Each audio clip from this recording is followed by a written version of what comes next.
Eu saúdo com a paz do Senhor os nossos irmãos e irmãs, amigos e amigas do portal Escola Dominical.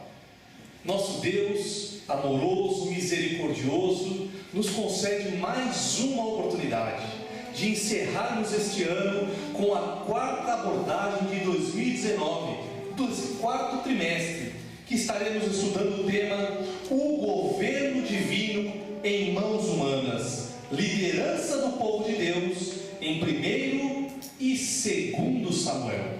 Meus irmãos, nós teremos hoje a nossa análise e abordagem desse trimestre, onde vamos estar meditando aqui sobre os temas principais do trimestre e também de como será a ordem dos assuntos que iremos abordar. Já esse pontapé inicial ele já é importante para que nós venhamos a iniciar os nossos estudos e o conhecimento da palavra do Senhor para ministrarmos a Igreja de Cristo. E nesta tarde estamos aqui na sede do Belenzinho, aqui na rua Conselheiro Protegido, número 273. Os irmãos até escutam algum instrumento musical de fundo, né? Mas muita gente ensaiando aqui na sede. E para brilhantar mais esta abordagem, nós temos aqui dois irmãos que nos visitam. Eu gostaria de dar uma oportunidade para os irmãos, já de início, saudarem os nossos irmãos e irmãs internautas. Queria aqui que o presbítero Samuel, ali dirigente da congregação Terras de Arieta, em Sorocaba. Presbítero Samuel, salve os nossos irmãos. Desejo, nessa tarde tão especial, saudar todos os irmãos, queridos amigos, ouvintes, estudantes, professores, saudar todos com a paz do Senhor, dizer que é uma alegria muito grande poder estar aqui nessa tarde com nossos professores, companheiros mestres, trazer uma pequena contribuição na introdução desse último trimestre de 2019. Nossa saudação aqui então, a nossos amigos, uma honra poder estar aqui ao lado de vocês e de algum modo contribuir com a exposição também da palavra e com a escola dominical de cada igreja que aqui participa. Muito obrigado. Seja bem-vindo, irmão Samuel. Muita alegria nós temos o Senhor aqui conosco. Também um irmão já conhecido do portal Escola Dominical, nosso irmão professor Jefferson, tem sempre nos ajudado aí com as preparações das leituras diárias. O nosso irmão Jefferson é ali da Assembleia de Deus em Jardim Pacaembu, Sorocaba, São Paulo. Seja bem-vindo, querido. A paz do Senhor para todos os nossos irmãos e amigos do portal DVD. É uma alegria, uma satisfação estar com os irmãos hoje nessa abordagem, nesse quarto trimestre, encerramento aí do ano de 2019. E estamos aqui para aprender com os irmãos também, enfim, levar um conhecimento aos que estão nos assistindo nesse momento. E peço aos irmãos que estejam conosco, orem por esse trabalho e que nós possamos, nesse dia maravilhoso que Deus nos proporcionou, levar a palavra de Deus a todos vocês. Que Deus abençoe e desde já agradeço essa rica oportunidade de estar com os irmãos. E também não poderia faltar aqui conosco os nossos irmãos que têm acompanhado esse trabalho ao longo do ano, pastor José Serafim de Oliveira e também o nosso irmão evangelista Dr. Caraburu Afonso Francisco. Também eu peço que os irmãos tenham bem-vindo. Também tenho a alegria de saudar nossos irmãos internautas e convido para estar conosco, ouvir, procurar absorver nosso trabalho, orando por nós. Deus nos dá a oportunidade de sempre nos reunirmos no início do novo trimestre para fazermos uma abordagem, um comentário geral sobre a lição a ser estudada. Estaremos estudando esse último trimestre, 1º e 2º livro de Samuel, e nós discutiremos hoje aqui alguns dos assuntos pertinentes a esses dois livros, e já nos despertando e nos preparando para o trimestre que nos espere, para o estudo que faremos. O nosso objetivo sempre é glorificar a Deus com o nosso trabalho e experimentarmos sempre em nossas vidas e dos nossos amados irmãos um crescimento espiritual. Deus lhes abençoe, amados. Eu também quero cumprimentar os nossos amigos e irmãos do portal Escola Dominical com a paz do Senhor, dizer da nossa alegria de estar aqui hoje, tanto com o irmão Samuel como com o irmão Jefferson, para esta abordagem deste último trimestre, e nós voltamos a ter um trimestre bíblico, né? Onde nós iremos estudar 2 livros da Bíblia, 2 importantes livros, os 2 livros de Samuel, e o que me chamou a atenção foi o subtítulo, né? Aliás, o título e o subtítulo do trimestre, onde fala sobre o governo divino em mãos humanas, a liderança do povo de Deus em 1º e 2º Samuel. Nós vamos ver nesses 2 livros como devem agir os líderes, lembrando que o governo é divino, embora Deus tenha posto em realmente, irmão Caramuru, eu corroboro também com essa sua opinião.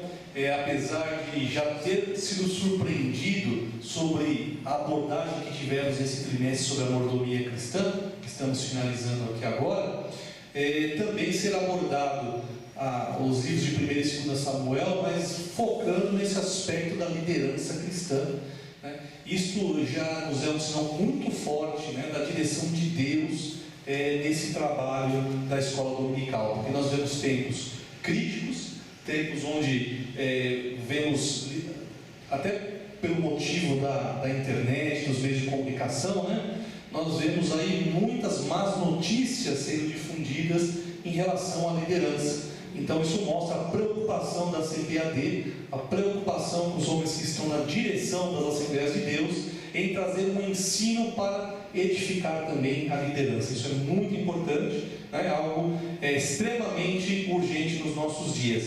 E para nós iniciarmos a nossa abordagem propriamente dita, eu queria que o nosso irmão Caramuru falasse um pouquinho para a gente quem escreveu os livros de 1º e 2º Samuel e também quando que eles foram escritos.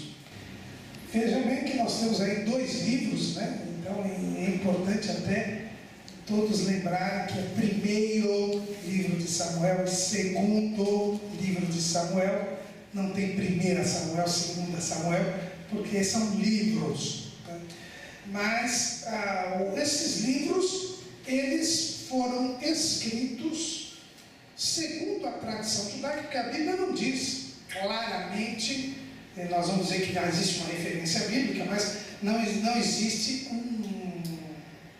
um versículo dizendo esse livro foi escrito por Samuel, né? Na verdade, os judeus chamam esses 2 livros de 1 Samuel e 2 Samuel, né? Na Bíblia hebraica é um livro só, o livro de Samuel, mas na verdade esses livros não podem ter sido escritos por Samuel. A tradição judaica diz que o começo desse livro foi escrito por Samuel. Isso porque Samuel morre lá no capítulo 25 do 1º livro de Samuel. Então, se ele morre, como é que ele escreveu o resto, né? Então isso já fica meio evidente. Agora, o que nós temos é que lá no 1º livro das Crônicas, no capítulo 29 e no versículo 29, nós temos a seguinte afirmação: os atos, pois, do rei Davi, assim os primeiros como os últimos, eis que estão escritos nas crônicas de Samuel, o vidente, e nas crônicas do profeta Natã, e nas crônicas de Gade, o vidente. Então nós percebemos aqui que no livro das crônicas, que foi escrito muito provavelmente por Esdras depois do cativeiro, é noticiado que nos dias de Davi havia escritos históricos, isso quer dizer crônicas, tanto de autoria de Samuel, como de autoria de Natã e de Gade, que são 3 profetas que viveram na época do início da monarquia, né, no governo de Saul, no governo de Davi. Então, nós chegamos à conclusão que foram eles que escreveram estes livros, né? Tanto Samuel como Gade como Natã. Também nós temos o entendimento de que nos dias do rei Ezequias, o profeta Isaías teria compilado estes escritos, né? Organizado estes escritos. Então, os livros foram escritos durante o tempo dos governos de Samuel, que foi o último juiz, de Saul e de Davi, e foram escritos por Samuel, Gade e Natã. havendo uma grande probabilidade de que eles foram organizados, compilados por Isaías durante o reinado de Ezequias. Amém. E eu queria também pedir para o nosso irmão Jefferson, ainda um complemento desse assunto levantado pelo nosso irmão Caramuru, falasse um pouquinho para nós qual que é o tema desse primeiro e segundo livro de Samuel. Pois bem, meus irmãos, o tema de primeira e segunda Samuel, como o pastor nos falou aqui, nos ensinou também, que não é primeiro e segundo Samuel, são os livros, né? Samuel, primeiro Samuel e segundo Samuel, ele traz o tema, o primeiro livro traz o tema teocrático, né? A gente sabemos que saiu o tema teocrático, que foi liderado até então por governo divino, né? Estou aqui, ó, a nossa revista traz esse texto para nós, né? E tem um significado muito interessante, que Theos significa Deus e Kraté é o governo. Então, aí temos a definição do governo de Deus, isso é interessante de ressaltar. Então, embora a ideia de teocracia não aparece, ela aparece nas escrituras de forma veemente, mas ela dá a entender que é uma teocracia, né? E esse vocábulo se originou também, interessante de falar, o historiador Flávio José, ele cita, né, e fala da teocracia, quando ele diz que o nosso legislador ordenou aquilo que, forçando a linguagem, poderia ser chamado de teocracia, ao atribuir autoridade ao poder de Deus, conforme nós podemos ver em Êxodo, capítulo 19, versículo 4 e 9. E também um outro exemplo, Gideão. Gideão, várias gerações depois de Moisés, não aceitou a coroa por conta acreditava que somente Deus poderia governar sobre Israel, conforme podemos ver em Juízes, capítulo 8, versículo 22 e 23. Interessante que no período que antecedeu o surgimento da monarquia de Israel, isso é interessante que ressaltarmos, profetas, sacerdotes e juízes foram os intermediários na expressão teocrática. Vale dizer que Deus governava o seu povo através daqueles representantes. Então, o primeiro livro de Samuel, nós entendemos que ele é teocrático, mas também faz parte da monarquia também, monárquico também. E já o segundo livro de Moisés, perdão, o segundo livro de Samuel, tem o Moisés aqui que eu acabei de ler, Moisés, estou com Moisés na cabeça. Ele fala da monarquia em Israel, aí já fala, né, do reinado de Davi, que reinou durante 40 anos, nós sabemos disso, que foi organizado no reino teocrático sob um governo humano, que fala sobre o reinado de Davi em segundo livro de Samuel. Então a teocracia talvez encontre sua mais excelente expressão nas predições dos profetas, tá? Jeremias capítulo 1, versículo 1 ou 2, e também conforme Isaías capítulo 7, versículo 7. As visões messiânicas dadas aos profetas foram organicamente entretecidas no curso da história dos reis de Judá, né? Bem como a restauração final da dinastia davídica. Então, a sua essência e o seu intuito, o reino, o instrumento de redenção, inesperavelmente vinculados às expectações messiânicas, né? Então, nós estamos falando aqui do segundo livro de Samuel. E dentro da revelação progressiva da escatologia bíblica, meus irmãos, o conceito teocrático do reino davídico supriu o padrão das ideias concorrentes à vida palpável do reino de Deus. E quando da era milenar, através da restauração do trono de Davi, Deus haverá de realizar a redenção final de Israel, mas esse futuro acontecimento, que fará parte da história, haverá de introduzir a era da justiça e da paz eterna sobre o reino universal do Filho maior de Davi, Jesus Cristo. Então nós temos no primeiro livro de Samuel a parte teocrática, né, que é o tema principal, mas junto com a monarquia também, e também no segundo livro de Samuel, que nós acabamos de falar aqui, também temos o reinado de Davi, podemos falar sobre a monarquia de Israel. Então, os temas principais desses livros são esses que nós acabamos aqui de mencionar, por exemplo, explanado aí pelo nosso irmão Jefferson, né? E é importante a gente lembrar que quando nós estudamos aí, a gente vai falar um pouquinho mais sobre monarquia ainda, né? Mas nós vemos que a importância do líder administrativo que o líder administrativo, no caso ali o rei, ele precisava estar caminhando sempre junto com a liderança espiritual, que no caso aí, né, pelo sumo sacerdote, né? Então nós vamos abordar um pouquinho mais desse tema, e isso vai ser interessante para a gente fazer um paralelo com os dias de hoje, né? Porque nos dias de hoje nós vemos alguns querendo ser somente líderes administrativos, né? Tratando a liderança do povo de Deus como algo simplesmente voltado à administração, se esquecendo que sem o espiritual, sem a comunhão com Deus, não há sucesso, né? Então, nós vamos seguir esse tema, e eu gostaria agora de pedir, nosso irmão Zé Serafim, está ali quietinho, né, irmão Zé Serafim? Está muito quietinho. Eu queria que o senhor falasse um pouco para nós, porque quando nós estudamos o primeiro e o segundo livro, nós temos períodos ali do sumo sacerdócio, né? Então, eu queria que o senhor falasse um pouquinho sobre o tempo de Eli. Então, meus amados irmãos, como já foi comentado, a fase que Israel atravessava, depois da morte de Josué, o sucessor de Moisés, Israel passou por um período dos juízes, que foi calculado em aproximadamente 400 anos. Governar como Deus, ninguém governa. Deus é o melhor governo do universo. Ele governa tudo, ele sabe governar. O problema não está em Deus, o problema está nos governados, não no governante. Às vezes os homens não querem submeter-se ao governo de Deus e deixam Deus de lado e passam a agir de acordo com a sua forma de pensar. Então Israel foi a nação de Israel, o povo de Deus, que viveu sobre um governo teocrático durante mais de 400 anos aproximadamente. E quando lemos o livro dos Juízes, nós sempre vemos aquele alto e baixo de Israel. Eles desobedeceram a Deus, adoravam ídolos, copiavam das nações pagãs.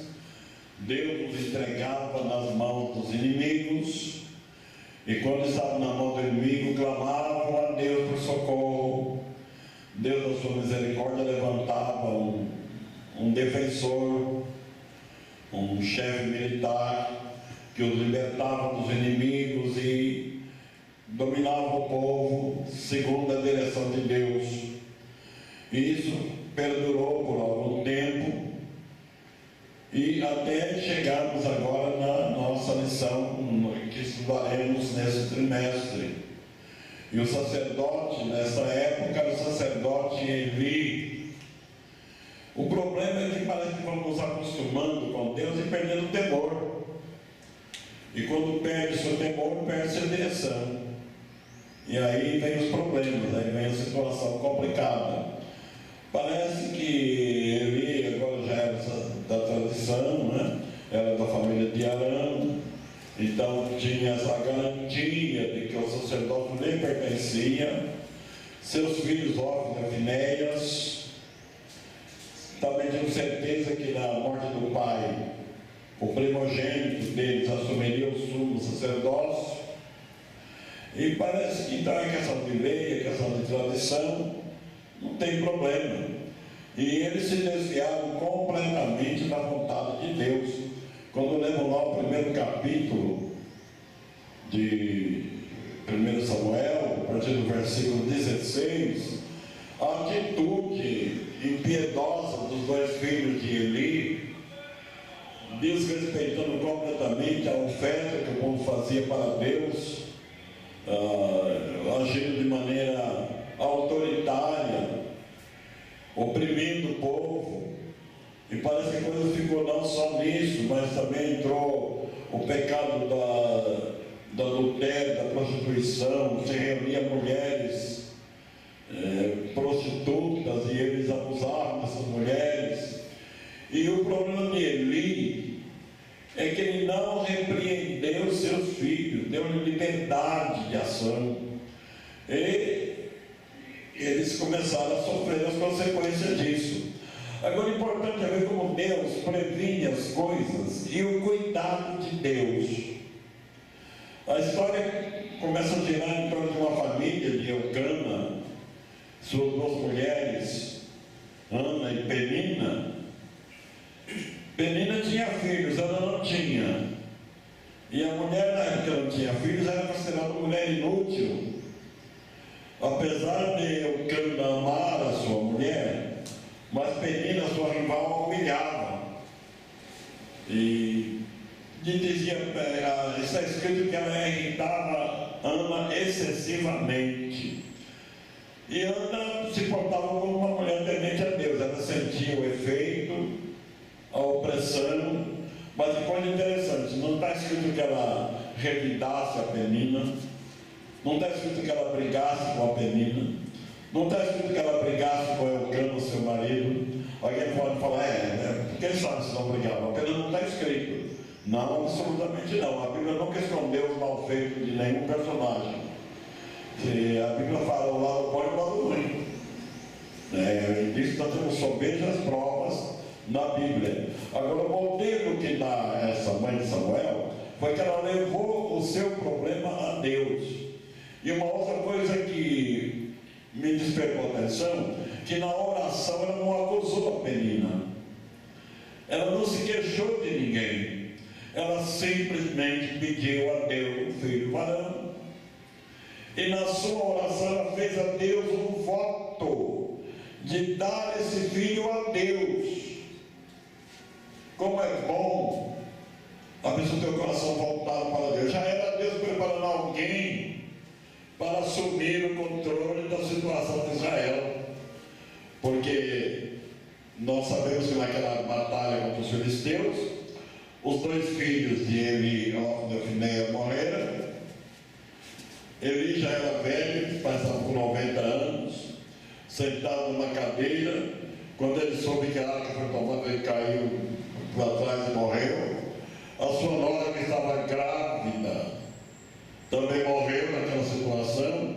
Parece que Israel ia ficando no abandono, ia ficando sozinho. Mas Deus já tinha preparado alguém. Nós sabemos do sofrimento de Ana, da humilhação que ela sofreu, do seu coração ter voltado a Deus e a sua causa. Deus já preparava uma pessoa para cuidar de Israel e para, através dele, trazer uma mudança do sistema teocrático, como já foi contado pelo nosso irmão Jefferson, agora para o sistema monárquico.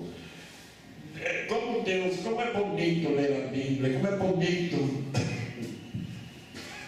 me desculpe, irmãos, como é bonito ver a providência de Deus em qualquer circunstância. E Deus começou já a apontar para o governo eterno de nosso Senhor Jesus Cristo, porque o final do governo, ele será teocrático, quer os homens queiram, quer não. O fim do governo será teocrático. Jesus Cristo, o próprio Deus, vai governar esse mundo, e nós aspiramos para que chegue depressa esse governo maravilhoso. Israel, agora sob um governo monárquico, começou a ter com Deus novas experiências, e ao longo do nosso estudo vamos ver como Deus trabalhou e como Deus continuou trabalhando com esse povo. Amém. É bom lembrar, como disse o pastor José Serafim, que eu costumo dizer que eu aprendi até aqui no Belém, numa reunião de obreiros, um estudo, porque eu nunca me esqueci, que o Eli é o ministério da cadeira. Você sempre encontra o Eli sentado na cadeira.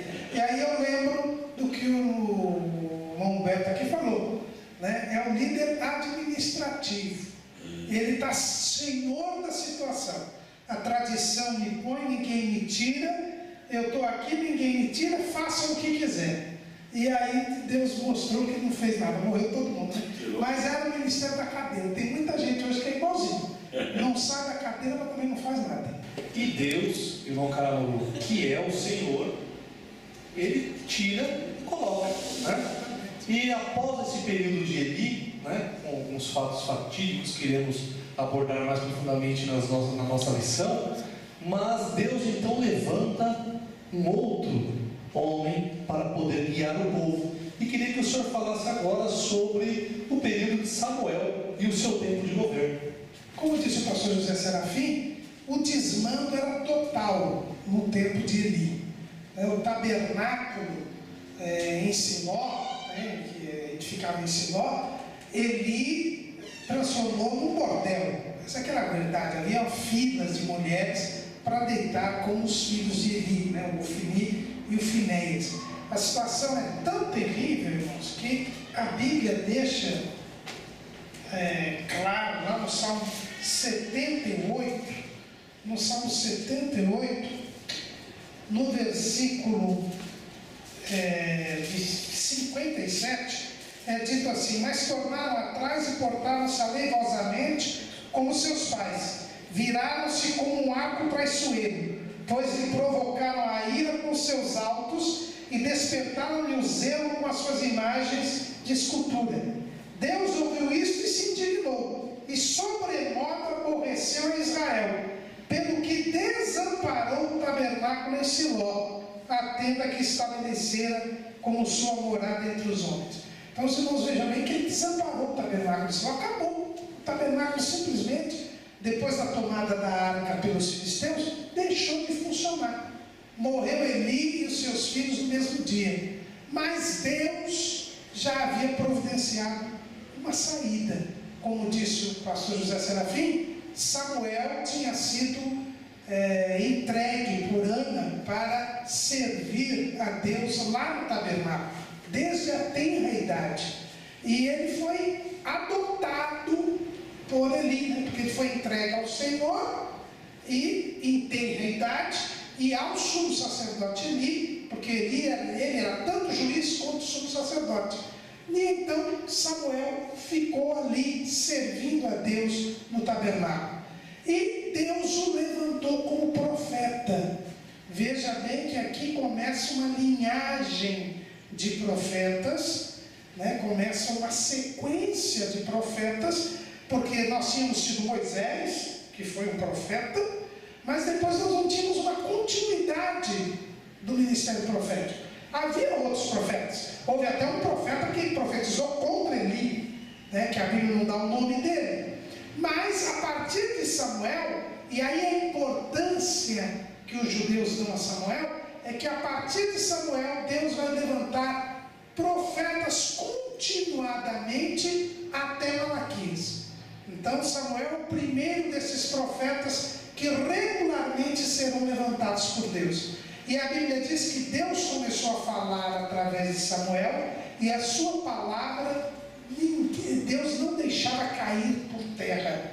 Ele foi reconhecido pelo povo como mensageiro de Deus. E com essa autoridade, depois que a arca foi tomada pelos filisteus, foi levada, Samuel, os israelitas estavam sob o domínio dos filisteus. Samuel, um dia, ele chama o povo. A arca já tinha sido devolvida pelos filisteus, mas Samuel chama o povo para levar o povo a se libertar dos filisteus. E ele então começa a julgar o povo. E Samuel, segundo a tradição israelita, foi ele quem escreveu o livro de Juízes. Então, aquele quadro que o pastor José Serafim falou aqui, que o livro de Juízes nos mostra, desse círculo vicioso, de o povo pecar, Deus mandar um inimigo para dominar o povo, aí o povo se arrepende, só que o povo não ensina a lei para os seus filhos, aí o povo volta a pecar. Esses 400 anos que o povo ficou aí nesse círculo vicioso é mencionado e é descrito no livro de Juízes. Então a gente percebe que foi Samuel, que segundo a tradição foi ele que escreveu o livro de Juízes, foi Samuel que percebeu isso. Ele teve um discernimento espiritual, e ele então procurou romper esse círculo vicioso. Como? Além de levar o povo a lutar contra os filisteus e a vencer os filisteus, tanto que os filisteus foram expulsos da terra de Israel, ainda eles passaram a ter uma proeminência, que só Davi é quem vai acabar com o domínio total dos filisteus, vai liquidar o poder dos filisteus. Mas com Samuel, os filisteus já saem do território de Israel. Mas aí Samuel toma duas atitudes importantes. A primeira, ele cria a escola dos profetas, que era exatamente para ensinar a lei ao povo, já que os pais não ensinavam. E aí a gente vê como é importante que os pais ensinem a palavra de Deus aos filhos, porque senão o povo sofre. E a segunda medida que Samuel toma, ele percebe que quando um juiz morria, o juiz tinha libertado o povo, tinha trazido o povo a servir a Deus, quando o juiz morria, demorava para Deus levantar um outro juiz. Aí foi o grande acerto e o grande erro de Samuel, porque Samuel pensou assim: bom, eu preciso colocar um juiz antes de eu morrer, para que não fique esse período, o povo aprendendo a lei e tendo um juiz em sequência do outro, não vai se desviar mais. Até aí ele estava certo, mas o erro dele qual foi? Foi esquecer que quem governa é Deus. Ele tinha sido colocado como juiz por Deus, como profeta por Deus. Então ele devia pedir a Deus que escolhesse um juiz para ele já colocar. Mas aí ele escolheu os filhos. Foi ele que escolheu. É outra coisa que a gente vê hoje, né? Eu costumo chamar isso de síndrome de Samuel.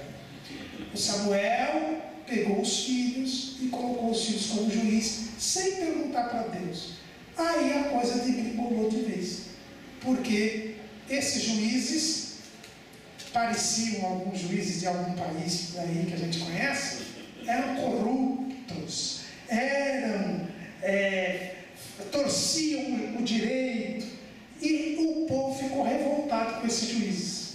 Eu conheço outro país aí que o povo está revoltado com alguns juízes também, né? Eu não sei que país é esse, mas o povo se revoltou tanto que resolveu ter um rei. Então o governo de Samuel foi muito bom.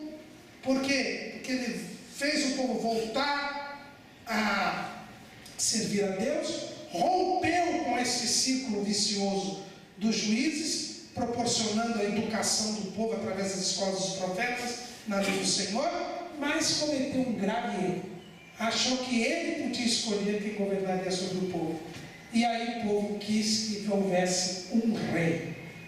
Samuel se achou rejeitado, mas na verdade, Deus, eles estão me rejeitando, porque não é você quem manda, Samuel, quem manda sou eu. E aí, mas foi muito bom. E só lembrando que a Bíblia não diz quanto tempo Samuel julgou o povo, mas Flávio José diz lá nas Antiguidades Judaicas, no livro 6, no capítulo 14, que Samuel foi juiz sobre Israel durante 12 anos. Bom, às vezes eu fico pensando o que acontece com a lei da experiência, né? Porque, na verdade, deveria, quanto mais experiente, menos erros se comete, né? Mais bem sucedido na sua vida espiritual, todos devemos ser. Mas nós temos muitos exemplos na Bíblia do contrário, né? Nós temos muitos homens de Deus aí, levantados por Deus, que ao final da sua carreira fizeram o inverso de Paulo. Porque Paulo acabou a carreira e guardou a fé, né? Então isso é um exemplo bastante importante, que nós aí, cada ano de vida, precisamos guardar em nossos corações, que a dependência do Senhor, ela não importa a idade, ela tem que ser contínua na vida do cristão, seja jovem, seja meia idade, seja já de idade avançada, é necessário depender de Deus, né? E continuando neste assunto, queria que o nosso irmão presbítero Samuel aprofundasse um pouquinho mais, meu querido, por que Israel se transformou numa monarquia e também se isso atrapalhou o plano de salvação. Me parece que na leitura que a gente fez, observando a palavra do Senhor, que Israel ela não percebeu a grandeza do chamado de Deus para eles, para ela enquanto nação, perante as ações do mundo. Inquestionável o amor especial de Deus por Israel, né? As expressões bíblicas que são utilizadas quando Deus vai demonstrar seu amor para com Israel são em diversas ocasiões na Bíblia. Chega a usar até alguns termos estranhos: povozinho, bichinho de Jacó, uma expressão de extremo carinho.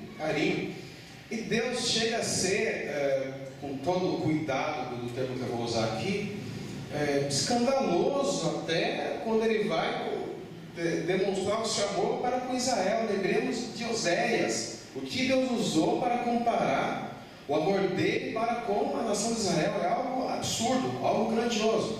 Os irmãos vejam, o amor de Deus para com Israel é algo assim incomparável, é algo absurdo. Deus enche Israel de promessas, e promessas específicas. Até aquele salmo que a gente gosta muito de tomar para nós, né?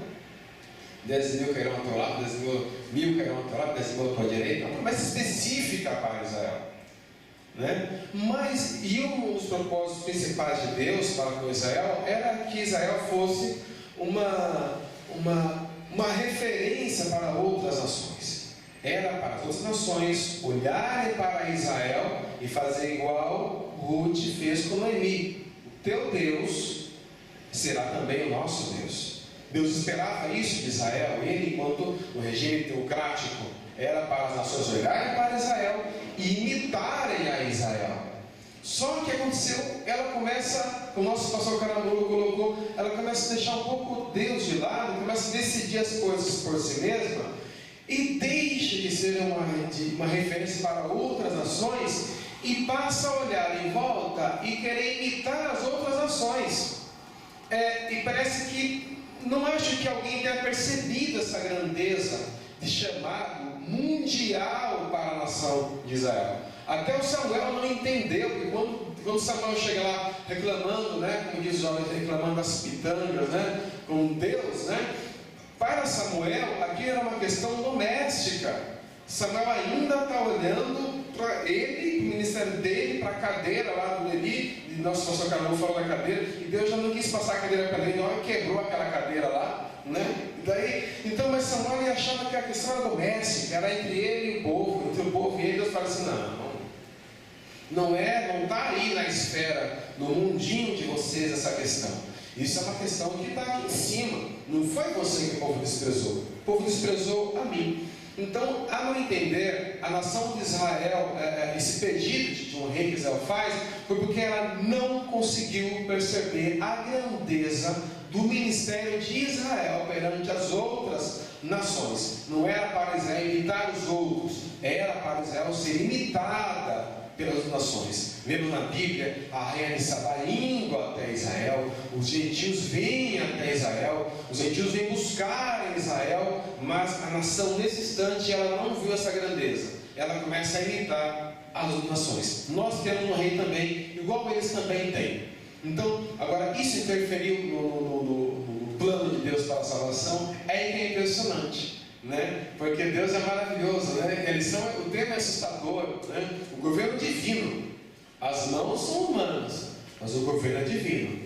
As mãos são humanas, mas o propósito, o desejo, a vontade de salvar já estava no coração de Deus antes da fundação do mundo. O cordeiro já havia sido morto. Então Deus sempre quis salvar a humanidade. É impressionante como nesse ambiente de liberdade, o povo acha que está escolhendo, a gente quer saúde, a gente quer outro, a gente quer... Mas há um governo de Deus sobre a nação. E esse plano de Deus de salvação, de redenção, de trazer, ele nunca foi impedido por ninguém, né? Jesus fala assim: as portas do inferno, que as portas é a estrutura mais forte de uma cidade, mas as portas do inferno não vai prevalecer contra o propósito de Deus de salvação. Então nada disso, nenhuma escolha humana de ninguém atrapalhou em nada o plano de salvação que Deus tinha, tem para alcançar. Tanto é assim, irmão Samuel, que primeiro, lá em Deuteronômio 17, na própria lei,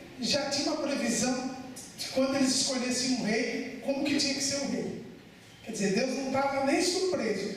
E segundo, foi da linhagem real que veio o Salvador, né? Eles fizeram um rei como as nações, e Deus falou: pois então vai ter um rei que é do rei que vai vir o Salvador.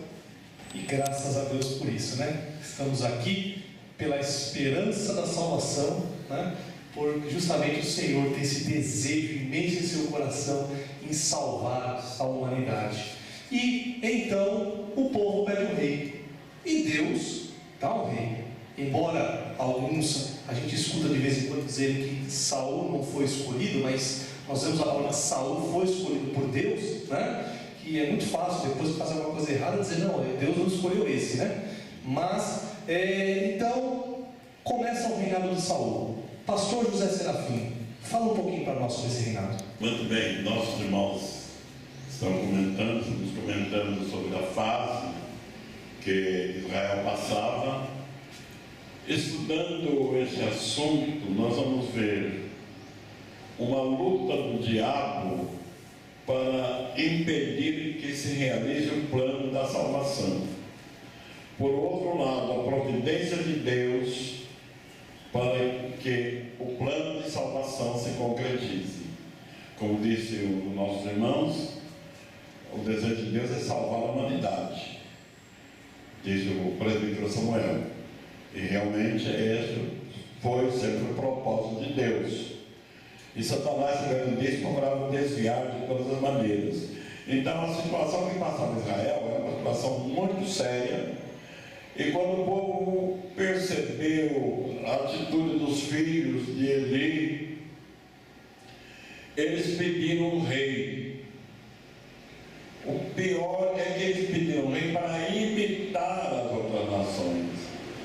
Ele não tinha aprendido nem que imitava as outras nações, não dava certo. Imitaram tantas vezes, sempre caíram como prisioneiros do inimigo. Mas queriam um rei para imitar as demais nações. O sacerdote Eli, já velho, o sacerdote Samuel, já velho, sentiu-se rejeitado. Ele até fez uma reunião com o povo e cobrou. Quando que eu roubei de vocês? Quando que eu pedi alguma coisa? Quando que eu me aproveitei da minha posição?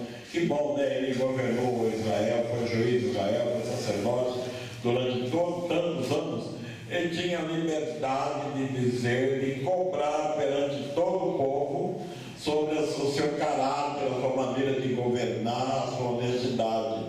Como seria bom se todos os governos tivessem essa autoridade, pudessem fazer isso, não é? É bom que não façam isso hoje não, porque a coisa não vai ficar boa. Mas Samuel pôde fazer. E Deus, vendo a tristeza do seu servo, Deus o confortou. Não fique triste, Samuel, não foi você o rejeitado. Me rejeitaram a mim. Eles querem um rei? Dá um rei para eles. Quem será esse rei? Onde vão procurar um rei? E nós temos a história de Saul, filho de Quis, parece que era o filho de Benjamim, e ele saiu para procurar a jumenta do seu pai, procurador de jumenta, procurar a jumenta. Levou os seus criados, andaram tantos dias e nada de aparecer jumenta. E ele se preocupou, meu pai vai achar que vai ficar preocupado agora comigo, não é mais com o jumento. E o que faremos então? E parece que o seu servo estava mais espiritual do que ele. Olha, tem um homem de Deus aqui, e a palavra de Deus na boca desse homem é a verdade, vou procurá-lo. E que coisa interessante, né? E Saul reconheceu, mas não temos nada de presente para levar o homem de Deus. O empregado dele tinha alguma coisa para levar, para esteve com o homem de Deus. Foram, e assim que chegaram, o Espírito Santo já revelou para Samuel: é este o escolhido, é esse homem. Eu não vamos comentar agora os detalhes que nós estudaremos durante as nossas lições, mas ele fez Saul saber que Deus tinha um plano melhor na vida dele, um plano mais nobre do que procurar o jumento perdido. E lhe deu um lugar de honra na mesa. Depois derramou óleo sobre ele e ungiu como rei de Israel.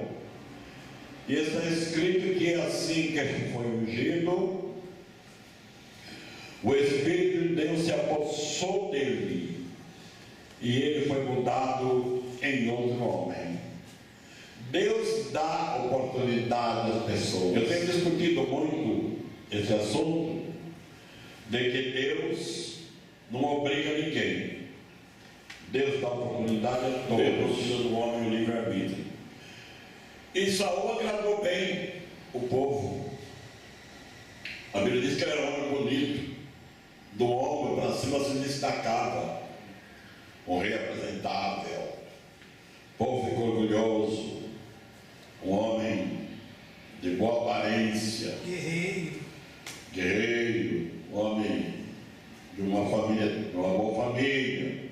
Então é este mesmo que vai ser o nosso rei. E começou bem, inimigos, dando vitória ao povo, mas não foi muito longe. O problema de quando se sentiu rei, já coroado, já reconhecido, já tendo obtido algumas vitórias, agora começou a ficar importante. E parece que Deus já não era mais o seu alvo, agora ele queria agradar o povo. Quando ele começou a cair, até que Deus chamou Samuel e disse: eu escolhi outra pessoa para ser rei. Mas Samuel tinha amor por Saul, passou uma noite toda orando por ele, e Deus lhe rejeita. É só o rejeitado que pode resolver o problema, se humilhar e pedir misericórdia a Deus. O que não aconteceu com Saul. E ele, ao ler a sua biografia, vê que ele vem caindo degrau por degrau.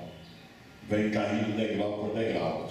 E sabemos que ele morreu consultando uma feiticeira, morreu endemoniado, porque se desviou completamente da presença de Deus.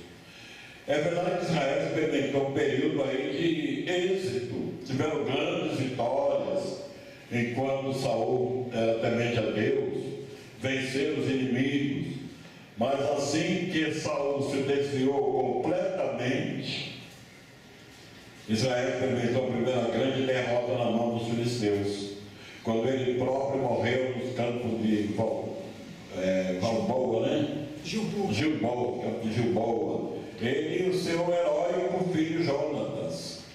Mas aí as coisas acontecem de acordo com o plano de Deus. Agora veio um homem segundo o coração de Deus. Não era mais um homem que chamava atenção pela sua aparência, mas era um homem ruivo de gentil aspecto. Mas era um crente, era um homem que confiava em Deus. E Deus, ele não estava procurando jumento, ele já era pastor. Deus o tirou de trás do rebanho, foi ungido como rei, e foi ele que marcou o início do período da qual viria nosso Senhor Jesus Cristo. Também teve seus caminhos difíceis, também teve seus fracassos. Mas sempre que fracassou, ele reconheceu e se humilhou. Ele nunca se sentiu soberbo ou superior. Quando Deus mandou que Samuel ungisse Davi, Samuel reclamou: Senhor, se Saul souber, me mata. E matava mesmo. Como matou o sumo sacerdote. Matou o sacerdote, né? Exatamente, como fez muita barbaridade. E não matou Davi porque Deus guardou, mas que tentou, muitas vezes tentou. Já veja que a atitude de Davi era outra. Quando o profeta o repreendeu, ele não brigou com o profeta, ele se humilhou perante Deus. Então daí veio, da sua descendência vem o Rei dos Reis, o Senhor dos Senhores, que há de governar o mundo por toda a eternidade. E por esse reino nós aspiramos. É interessante a gente ver isso. Saul é um exemplo clássico na Bíblia de alguém que perde a salvação. Tem uma turma aí que diz que ninguém perde a salvação. Saul é um exemplo clássico. Ele foi escolhido por Deus, ele teve o Espírito de Deus, ele profetizou e ele perdeu a salvação, porque ele pecou e nunca se humilhou. Pecou e nunca se humilhou. E Deus deu duas oportunidades para ele. E ele também é aquele líder da maneira igualzinha do Eli. Aquele líder que achou que aqui é só agora aqui ninguém me tira, né? É alguém que se rebelou contra Deus. Quando Samuel fala para ele, diz que o pecado de rebelião é como feitiçaria, porque ele se rebelou contra Deus. Ele sabia que Davi era um homem que iria ficar no lugar dele, mesmo assim ele insistia em querer matar Davi. E ele fala na boca dele mesmo, ele fala: eu sei que você vai ficar no meu lugar, mas ele nunca se humilhou. Então a gente tem que tomar cuidado. Saul é um exemplo claro de que alguém que é escolhido por Deus não está garantido se não perseverar. Seguindo nesse mesmo raciocínio levantado aí do nosso pastor José Serafim, eu queria pedir que o nosso irmão Jefferson falasse um pouquinho sobre o antagonismo entre Saul e Davi. Enquanto Saul, a gente vê esse pensamento, essa postura altiva, Davi a gente já vê o inverso disso, né? Foi ungido, não pôde assumir o reinado. Tem hora que teve que fugir, teve hora que teve que se esconder na caverna de Adulão, né? Então nós vemos essas diferenças, que vão ressaltar um pouquinho as diferenças aí nesse comportamento entre Saul e Davi. Muito bem, meus irmãos. A diferença, né, de Saul para Davi, acho que é bem nítido na narrativa bíblica, quando nós lemos os livros, 1 Samuel, principalmente, a diferença depois do livro de Samuel.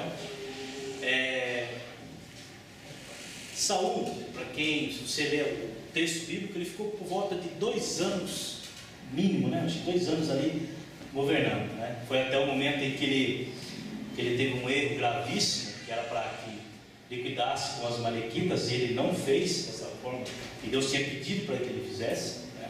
Então foi um erro dele. Dali depois Samuel fala que o Espírito do Senhor tinha se retirado dele, né? Depois ele ficou muito tempo atormentado, até a morte dele, né? Então ele ficou 2 anos aí, máximo 2 anos.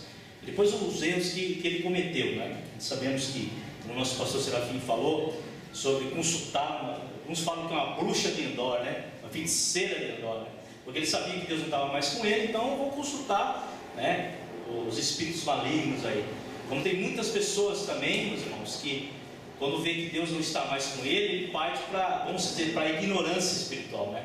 Ele parte para um lado e fala: eu quero saber o que Deus quer falar comigo. Mas Deus não age dessa forma, Deus é totalmente santo.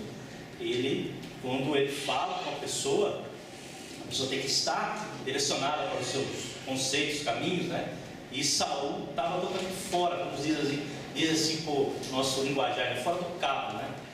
E Davi nós sabemos que os dois foram ungidos, né? Davi também, mas ficou um bom tempo, 40 anos, mas teve precalço aí no meio da sua caminhada também, e Deus falou que não ia tirar a mão, né, sobre a espada, sobre a vida da família dele, no caso, né? Conhecemos bem a história, mas a diferença era muito grande.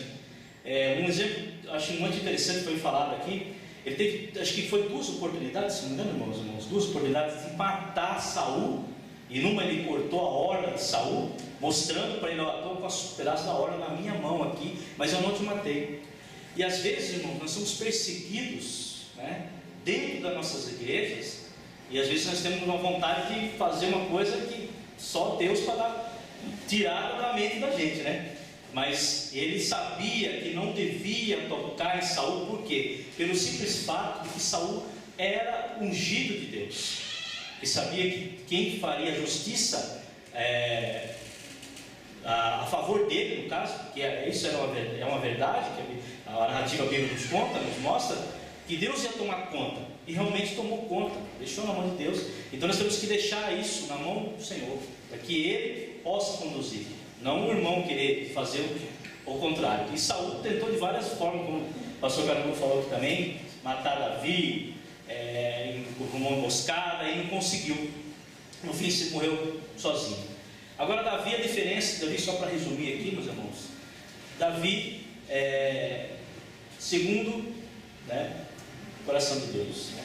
Ele tinha uma diferença grandiosa em relação a Saul. Ele era totalmente diferente, família diferente também, e conduziu de uma forma interessante o seu reinado.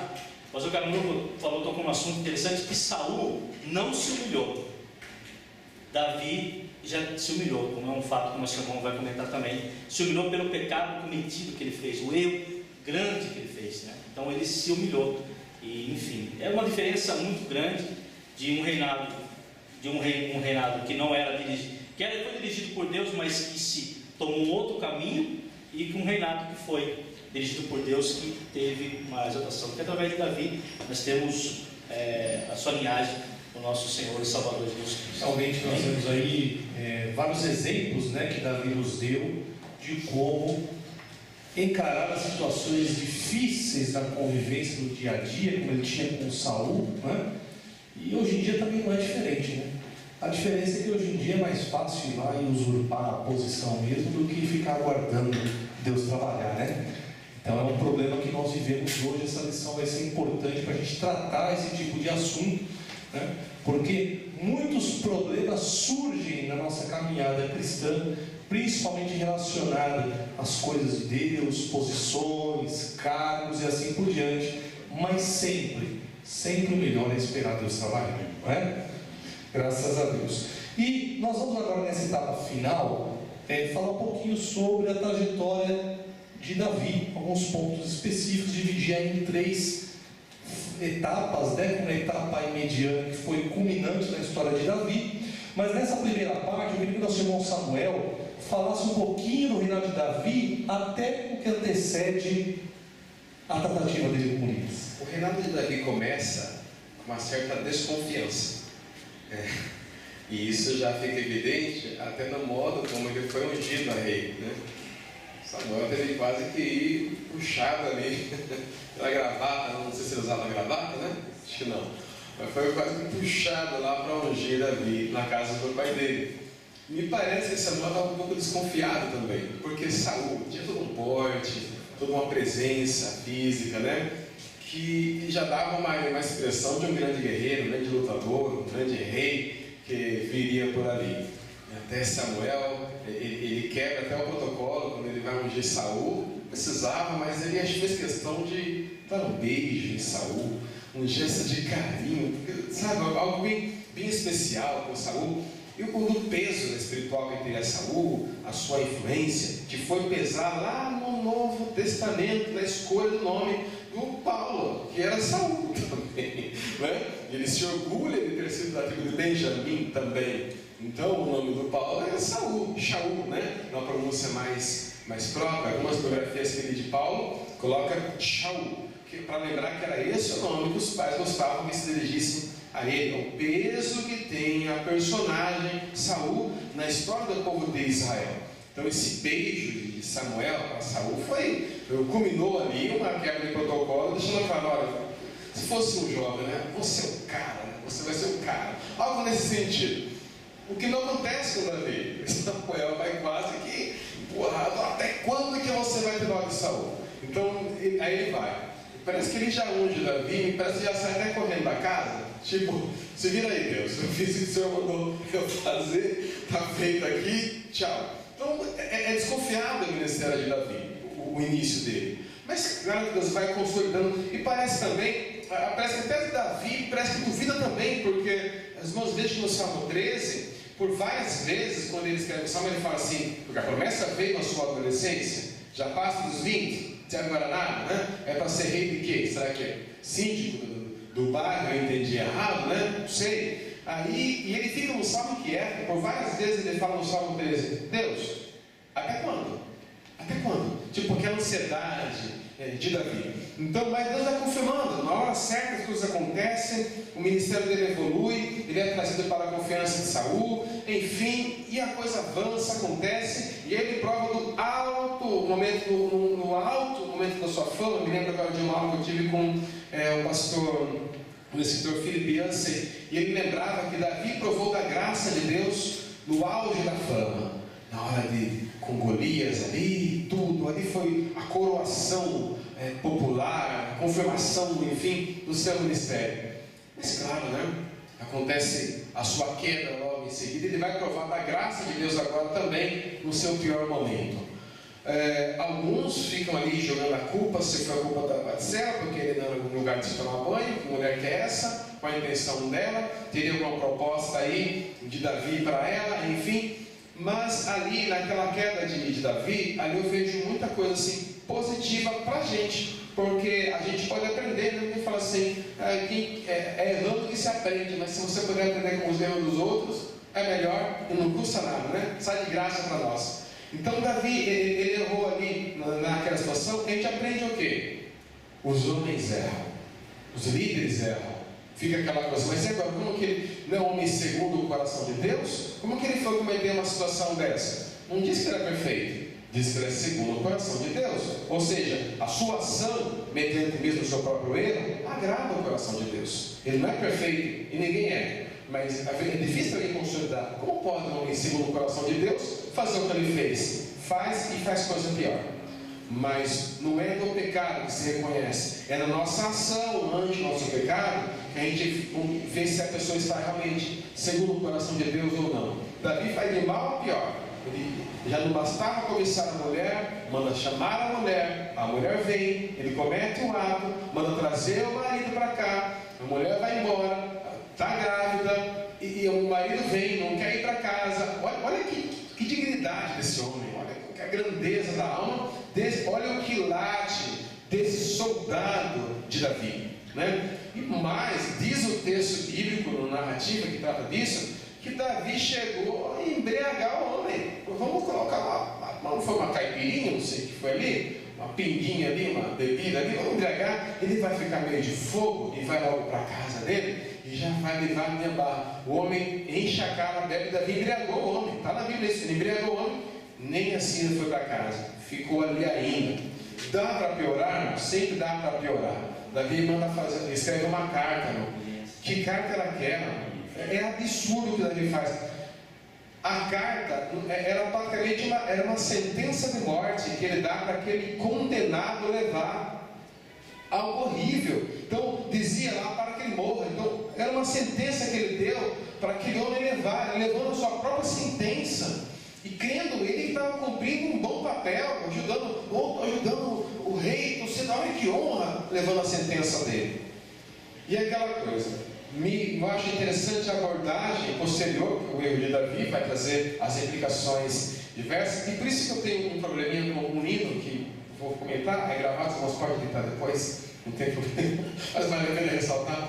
O hino que fala assim: como Davi, eu quero adorar, diante da morte não vou me prostrar. Ele adorou naquela situação, depois que o filho morreu. Davi não é exemplo de adorador naquela circunstância.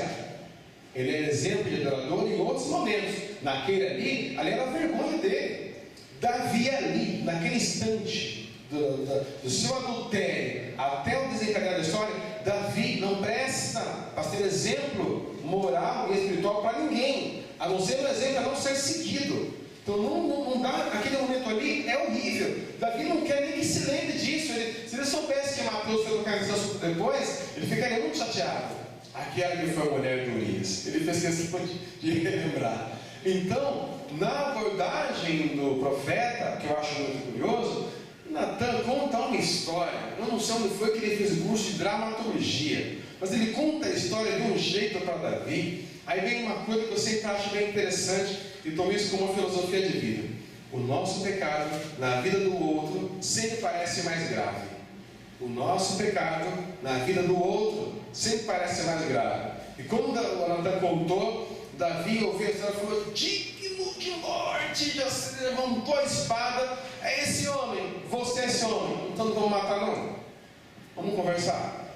Conversando se resolve. Tentar, se fosse outro você matava. Então o nosso pecado no outro, a gente quer, mas quando a gente faz, a gente quer piedade. E ele pediu piedade, né? O que você quer, Davi? Numa outra situação, você quer cair nas mãos dos homens ou nas minhas mãos? Davi não pensou para responder: Senhor, caia eu nas suas mãos, porque nas suas mãos eu encontro misericórdia. Então, esse momento de Davi, essa queda dele, nós aprendemos muito com ela. Assim, os líderes erram, cometem erros, o que significa a questão de ser segundo o coração de Deus e ainda assim pecar, a abordagem. E Davi parece que ele pegou um trauma, ele ficou assim, preocupado de querer agradar a Deus. Veja, ele não cai nesse erro mais. Tem gente que é teimoso, você explica, você mostra, fala, está errado, o senhor insiste no erro. Davi não insiste no erro, ele reconheceu o erro ao agradar o coração de Deus aí. Ele entendeu que aquilo foi errado e ele pegou uma vontade de agradar a Deus tão grande. Parece que no Salmo 19, versículo 12, ele faz uma relação assim, ele fala: Senhor, quem pode compreender os próprios erros? Livra-me dos que me são ocultos. Na outra versão ele fala assim: me livra dos pecados secretos. Ou seja, Senhor, eu quero te agradar, mas se eu fiz alguma coisa que te entristeceu, talvez eu nem saiba disso, me perdoa por isso também. Então olha quanta coisa positiva se aprende em cima do erro que Davi cometeu naquele trágico momento em relação a Urias. Meus irmãos, a metade do caminho eu acho que é o ponto mais difícil na vida do homem de Deus. Porque se a gente olhar para um corredor de São Silvestre, é na metade do caminho que ele precisa saber: aperta o passo ou economiza um pouco de energia, né? É na metade do caminho que você pensa: e agora? O que eu vou fazer? Continuo dando ouvido a Deus? Coloco minhas ideias em prática? Será que eu penso: olha, esse é o momento de eu conquistar? Será que é o momento de esperar? E Davi, nesse exato momento que nós estamos comentando agora, ele estava na metade do caminho e cometeu alguns erros, como nosso irmão comentou agora há pouco. E eu queria aqui pedir que o nosso irmão José Serafim complementasse um pouquinho este assunto também, né, sobre esta fase aí do negócio de Davi com Urias e o Eteu, e também na rebelião de Absalão. Vamos falar um pouco mal de Davi, né? Como dissemos no princípio, a Bíblia não mostra só o lado positivo, mostra o lado negativo também. Mostra o sucesso, mas mostra o fracasso, para mostrar que só Jesus nunca fracassou. Ele foi o único que conseguiu falar no meio de todos os seus inimigos: quem dentre vós me convence de pecado? Ninguém podia acusá-lo de nada. A partir daí, todos os seres humanos erram. Todos os seres humanos têm seu momento de fraqueza. Não for a misericórdia de Deus, ninguém se salvaria. O nosso irmão presbítero Samuel já comentou o fato do seu oficial, né, do Urias, que se mostrou fiel, e quando Davi disse: vai para a tua casa, a intenção não era que ele amasse a sua esposa, era para cobrir o erro de Davi, né? Ele vai lá, dorme uma noite com a mulher, pode ficar grávida. Ela falou: aquele tempo não tinha exame de DNA, né? Então não havia que estava tudo certo. Mas Deus não se deixa enganar por ninguém, não é? Deus é Deus. Não queira encobrir as coisas de Deus, não, porque fica pior. É melhor abrir o coração e confessar. Como disse o nosso presbítero Samuel, o rei até o embriagou, mas ele dormiu na porta do palácio, mas não foi para casa. Eu como vou dormir com a minha mulher, sabendo que o meu povo está em guerra e o nome do meu rei está em jogo? Que fidelidade! Mas quando alguém quer esconder o próprio erro, ele perde a sensibilidade, não é? Ele não perde completamente, fica insensível, pensa só nele, super egoísmo. E como ele viu que o Urias não foi para casa, como disse o nosso presbítero, ele fez a sua sentença de morte. Pois não, escreveu para Joabe, colocar na frente da batalha, abandonado, e talvez o envelope desse escrito confidencial. Do rei para o chefe do exército, ninguém pode abrir, ninguém pode violar, porque se ele tivesse dado um pouco de curiosidade, eu não entregava a carta não. Ele obedeceu fielmente, até que a espada o vitimou. E quando Davi recebeu a notícia de Joabe, teu servo Urias morreu, se a espada mata qualquer um, pelo menos eles estão livres. Mas com Deus. Aí veio lá o profeta Natan, né, com aquela história bonita, e ele condenou logo o outro, né? Digno de morte esse homem. Esse homem é você. Então não é mais digno de morte, não. Então sou eu. Eu pequei. Uma coisa me chama a atenção aí. Outros reis, quando os profetas os repreendiam por coisas menores, ele mandava prender o profeta e castigar. Quando o profeta disse a Davi: "Que homem és tu?", ele se humilhou: "Pequei contra o Senhor". E na memória o profeta disse também: "Deus trapassou o teu pecado, não morrerás". Deus perdoa o pecado, mas a consequência do pecado fica. A espada não se separará da tua casa. Agora vamos falar mal de Davi mais um pouquinho. O erro dele foi não corrigir os filhos. Os filhos faziam o que queria. Filho de rei, meu pai é rei. Parece muitos paizinhos de hoje, né? Meu pai tem dinheiro. Meu pai é o doutor fulano. Meu pai é o presidente da república. Então, se vale dessa posição. E um dos seus filhos, Amnon, olhou com um desejo impuro para sua meia-irmã Tamar. Tamar era a irmã 100% de Absalão. E ele teve uma atração física por ela. Capítulo 13 de 1 Samuel. Teve por ela uma atração física. Primeiro tentou conquistá-la com conversa. E ela foi até condescendente, fala com o rei, ele não vai me negar a ti. Talvez ela não conhecesse a lei que proibia o relacionamento de irmão com irmã já na época, não é? Mas ele não quis saber. É um caso de estupro. Primeiro, é um texto que na minha opinião, todo jovem devia ler. O nosso tempo está, eu reconheço que o nosso tempo está adiantado, mas eu quero contar uma experiência em poucas palavras. Eu fazia um cursinho de teologia, um cursinho intensivo, e a gente pega aquela amizade com os companheiros, e uma moça, conversando perto de mim com uma amiguinha dela, dizia: "Na minha igreja tem um moço que ele é até obreiro, e ele gosta muito de mim, ele já me falou que quer se casar comigo, mas eu estou naquela dúvida, eu não sei se quero, se não quero, estou naquela incerteza". E falando isso perto de mim, falei: "Irmã", eu não lembro o nome dela, "a Bíblia tem para você uma resposta". Ela me olhou assustada: "Como que a Bíblia tem uma resposta?". "A Bíblia tem". Aí bateu o sinal para voltar à aula, e disse: "Você chega em casa e lê o capítulo 13 de 1 Samuel. 2 Samuel, obrigado, segundo. E fomos para a aula. Na próxima aula chegou cedinho e ficou esperando na porta. Olha, eu li, mas não vi resposta nenhuma. Então, observa o seguinte: está escrito que Amnon amou Tamar a ponto de ficar doente de amor. Mas quando ele conseguiu o que ele queria, ele a odiou, foi maior o ódio com que a odiou do que o amor com que a amou. E mandou que ela expulsasse do quarto. Então existe o amor, aquele amor que é apenas carnal, que é erótico, e existe o verdadeiro amor, que é o amor de Deus, que nós podemos até falar disso numa ocasião mais oportuna. Resultado: ele estuprou sua irmã.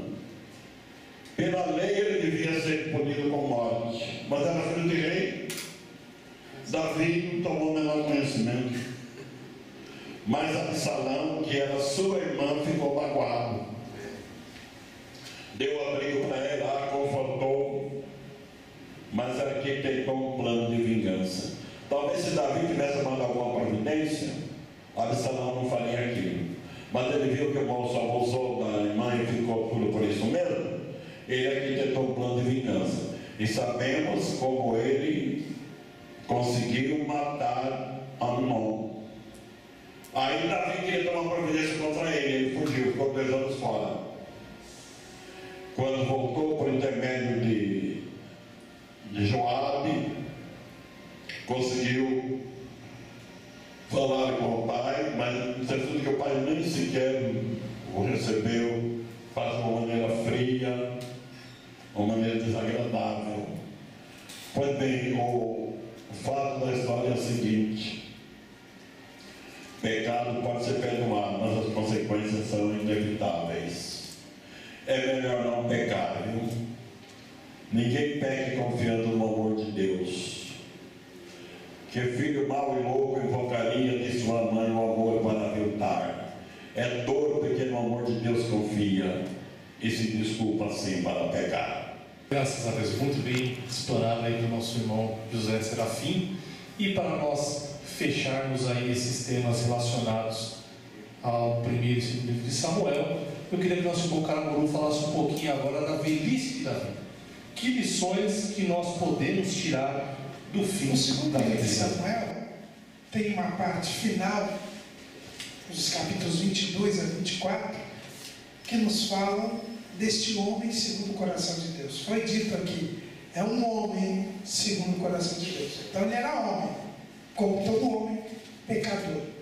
Mas, como ele era segundo o coração de Deus, ele se arrependeu dos seus pecados e terminou os seus dias profetizando, louvando a Deus. O capítulo 22 tem um salmo. Davi, ele é apresentado no final do seu reinado como o salmista. Ele é o salmista por excelência. O maior número de salmos da Bíblia foi escrito por Davi. E o capítulo 22 do segundo livro de Samuel é o Salmo 18, onde ele louva a Deus por ter vencido todos os inimigos. E o principal inimigo foi ele mesmo. Ele se humilhou diante de Deus. O capítulo 23 nos fala das últimas palavras de Davi. E Davi profetiza sobre o Messias. É alguém que tinha esperança, tinha recebido de Deus a promessa de que o Messias seria seu descendente. E ele morre profetizando a respeito do Messias, dizendo que viria aquele que seria um justo que dominaria sobre os homens, que dominaria no temor de Deus. É o que está lá no capítulo 23, versículo 3. Alguém que estava em paz com Deus e na esperança da salvação. Alguém que havia cometido erros, mas se arrependido e cumprido a sua missão. No capítulo 21 de 2 Samuel, nós vemos os filisteus finalmente dominados pelos israelitas. Foi para isso que Deus havia chamado Saul, para libertar o povo dos filisteus. Mas quem fez isso foi Davi, porque ele era o homem segundo o coração de Deus. E o segundo livro de Samuel termina com um erro de Davi. Já foi dito aqui pelo irmão Samuel, quando ele resolveu contar o povo, também num acesso de soberba, que ele não podia fazer isso. Mas no meio, depois, e o Joabe foi cumprir a missão muito de má vontade. Eu até aqui estou triste que a gente está terminando a abordagem e o pastor José Serafim não fez nenhum elogio a Joabe. É a personagem que ele mais gosta da Bíblia, é o Joabe. É a minha diferença com ele. Eu não gosto de Joabe, não. Mas o Joabe, ele cumpriu de má vontade, mas aqui ele foi correto. Ele queria evitar que Davi pecasse. Davi insistiu no pecado, mas quando vem a conta, ele se arrepende. Mas também no pecado de Davi havia uma bênção de Deus, porque nesse pecado Deus mostra onde se construiria o templo. O templo que ele não deixou Davi construir, mas deixou um lugar. É aquele lugar ali, na eira de Ornão Jebuseu. Não é no Brás aqui em São Paulo, não. É lá que tem que ser construído o templo. É lá que vai ser construído o quarto templo no milênio. Porque Davi, como homem segundo o coração de Deus, é a Davi que Deus mostra onde estaria o novo lugar de habitação. Os livros de Samuel começam com o tabernáculo sendo destruído, mas termina com o lugar do templo. Porque Deus nunca abandonou o seu povo e continuaria a habitar. Irmãos, estamos chegando ao final de mais uma abordagem. Eu queria aqui agradecer a presença de todos os irmãos, em especial a dois estreantes aqui conosco, Espero que não seja a última vez. Irmão Samuel, irmão Jefferson, sintam-se sempre convidados. E Viajaram muito para vir. vieram de longe, vieram lá de Sorocaba, né? Graças a Deus por isso. E meus queridos, que Deus nos abençoe mais um trimestre. Que o Senhor nos dê direção para que possamos primeiro servir como um canal. Isso quer dizer que primeiro o professor aprende, primeiro o professor se humilha diante da potente mão de Deus, para que nesse trimestre saibamos ser líderes segundo o coração de Deus, saber voltar atrás, reconhecer as falhas, é uma virtude de Davi e deve ser uma virtude de todo líder do povo de Deus. Em nome de Jesus, eu agradeço a todos. Fiquem com Deus. Amém.